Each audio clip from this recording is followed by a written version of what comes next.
Lyca production Subaskaran மற்றும் red Jain movies தயாரிப்பில் உலகநாயகன் கமல்ஹாசன் நடிப்பில் பிரம்மாண்ட இயக்குனர் சங்கர் இயக்கத்தில் இந்தியன் 2 உலகமெங்கும் வெற்றி நடை போடுகிறது.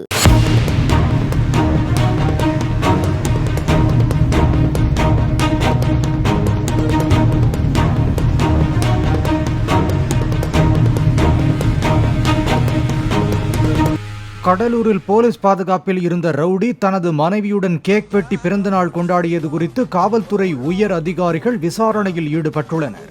கத்தியை வைத்து ரகளையில் ஈடுபட்டு ஒருவரை வெட்டிய வழக்கில் ரவுடி சூர்யாவை போலீசார் பிடிக்க முயன்ற போது கீழே விழுந்ததால் கை காலில் அவருக்கு எலும்பு முறிவு ஏற்பட்டதாக கூறப்படுகிறது.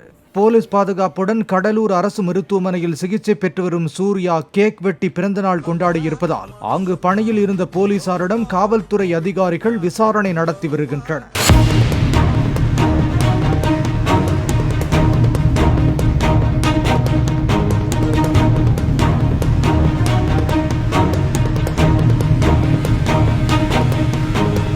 லைகா புரொடக்ஷன் சுபாஸ்கரன் மற்றும் ரெட் ஜெயின் மூவிஸ் தயாரிப்பில் உலகநாயகன் கமல்ஹாசன் நடிப்பில் பிரம்மாண்ட இயக்குனர் சங்கர் இயக்கத்தில் இந்தியன் 2 உலகமெங்கும் வெற்றி நடை போடுகிறது.